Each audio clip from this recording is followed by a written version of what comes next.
নাহিদ ভাই পাকিস্তানে খেলবেন কয়েকদিন পরে আসলে রাওয়ালপিন্ডিতে খেলার সুযোগ আছে আসলে আপনার শোয়েব আখতারের সাথে তুলনা করা কোনোভাবে কি 150-এ বা তার বেশিতে বল করার ইচ্ছা আছে কিনা ওইখানে?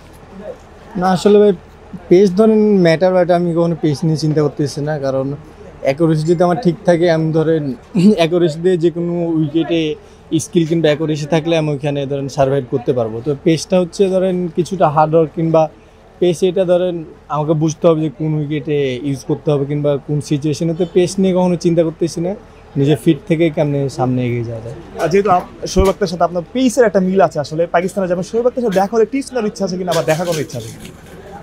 অবশ্যই ধরেন দেখা করার ইচ্ছা আছে, বাট দেখা হলে তো টিপস অবশ্যই একজন লিজেন্ডারি বলার কাছ থেকে দেখা হলে অনেক কিছু শিখার কিংবা অনেক কিছু নেওয়ার আছে, অবশ্যই দেখা হলে নেব।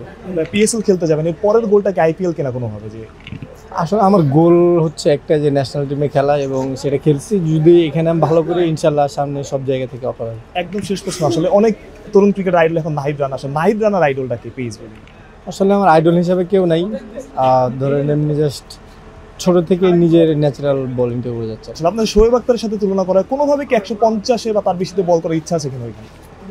না আসলে ভাই পেস ধরেন ম্যাটার বাট আমি কখনো পেস নিয়ে চিন্তা করতেছি না, কারণ অ্যাকুরেসি যদি আমার ঠিক থাকে আমি ধরেন অ্যাকুরেসি দিয়ে যে কোনো উইকেটে স্কিল কিংবা অ্যাকুরেসি থাকলে আমি ওইখানে ধরেন সার্ভাইভ করতে পারবো। তো পেসটা হচ্ছে ধরেন কিছুটা হার্ডওয়ার্ক কিংবা পেস এটা ধরেন আমাকে বুঝতে হবে যে কোন উইকেটে ইউজ করতে হবে কিংবা কোন সিচুয়েশনে। তো পেস নিয়ে কখনো চিন্তা করতেছি না, নিজের ফিট থেকে কেমনে সামনে এগিয়ে যাওয়া যায়। আর যেহেতু শোয়েব আখতারের সাথে আপনার পেসের একটা মিল আছে আসলে পাকিস্তানে যেমন শোয়েব আখতারের সাথে দেখা হলে টিপস নেওয়ার ইচ্ছা আছে কিনা আবার দেখা করার ইচ্ছা আছে কিনা? অবশ্যই ধরেন দেখা করার ইচ্ছা আছে, বাট দেখা হলে তো টিপস অবশ্যই একজন লিজেন্ডারি বলার কাছ থেকে দেখা হলে অনেক কিছু শিখার কিংবা অনেক কিছু নেওয়ার আছে, অবশ্যই দেখা হলে নেব।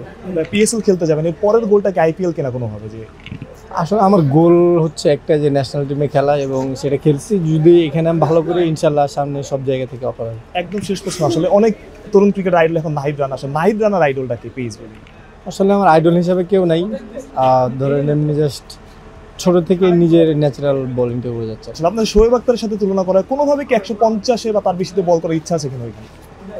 না আসলে ভাই পেস ধরেন ম্যাটার বাট আমি কখনো পেস নিয়ে চিন্তা করতেছি না, কারণ অ্যাকুরেসি যদি আমার ঠিক থাকে আমি ধরেন অ্যাকুরেসি দিয়ে যে কোনো উইকেটে স্কিল কিংবা অ্যাকুরেসি থাকলে আমি ওইখানে ধরেন সার্ভাইভ করতে পারবো। তো পেসটা হচ্ছে ধরেন কিছুটা হার্ডওয়ার্ক কিংবা পেস এটা ধরেন আমাকে বুঝতে হবে যে কোন উইকেটে ইউজ করতে হবে কিংবা কোন সিচুয়েশনে। তো পেস নিয়ে কখনো চিন্তা করতেছি না, নিজের ফিট থেকে কেমনে সামনে এগিয়ে যাওয়া যায়। আর যেহেতু শোয়েব আখতারের সাথে আপনার পেসের একটা মিল আছে আসলে পাকিস্তানে যেমন শোয়েব আখতারের সাথে দেখা হলে টিপস নেওয়ার ইচ্ছা আছে কিনা আবার দেখা করার ইচ্ছা আছে কিনা? অবশ্যই ধরেন দেখা করার ইচ্ছা আছে, বাট দেখা হলে তো টিপস অবশ্যই একজন লিজেন্ডারি বলার কাছ থেকে দেখা হলে অনেক কিছু শিখার কিংবা অনেক কিছু নেওয়ার আছে, অবশ্যই দেখা হলে নেব।